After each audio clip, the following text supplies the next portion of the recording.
Mga bagay na hindi dapat ginagawa ng anak sa magulang. Una, yung pagtataas ng boses.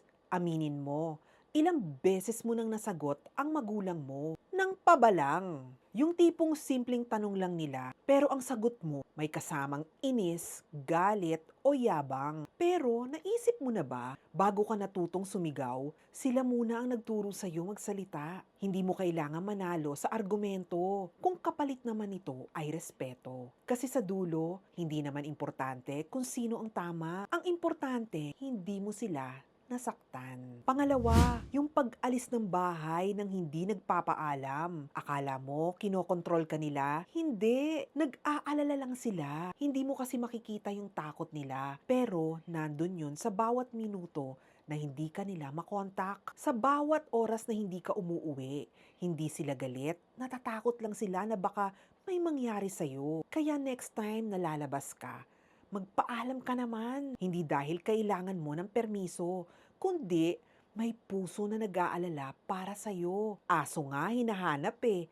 Tao pa kaya? Pangatlo, yung pag-uutos sa magulang sa mga bagay na kaya mo namang gawin. Hindi mo sila katulong. Kung kaya mong tumayo, kaya mong kumuha ng tubig, kaya mong magligpit ng kalat, gawin mo. Kasi darating yung panahon, hindi na nila kayang gawin ang mga bagay na dati nilang ginagawa para sa'yo. At kapag dumating yung araw na yun, ikaw na ang gagawa para sa kanila. Pang-apat, yung mas pinipili mong magtiwala sa iba kaysa sa magulang mo. May mga taong nakakaintindi sa'yo, pero tandaan mo ha, hindi lahat ng nakikinig sa'yo may malasakit sa'yo. Ang magulang mo, kahit magalit, kahit maghigpit, para pa rin yan sa ikabubuti mo. Sila yung mga taong kahit pa ulit-ulit kang nagkakamali, hindi ka iiwan. At tandaan mo to, ang magulang, hindi ka ipapahamak. Maaaring hindi mo sila naiintindihan ngayon.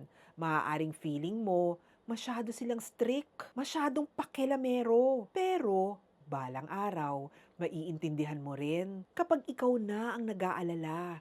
Kapag ikaw na ang may minamahal na gusto mong protektahan. Kaya habang nandyan pa sila, habang may pagkakataon ka pa, ipakita mo yung respeto. Ipakita mo yung pagmamahal. Hindi mo kailangan maging perfect na anak, pero pwede kang maging mabuting anak. Oy, real talk lang ha. Kung tinamaan ka, may katotohanan. I-comment mo na dyan ang opinion mo at i-share mo na rin kung nakarelate ka. Kung meron kang gustong topic para i-discuss dito sa Real Talk, i-type mo na dyan. Maraming salamat. This is Ella. See you sa next Real Talk.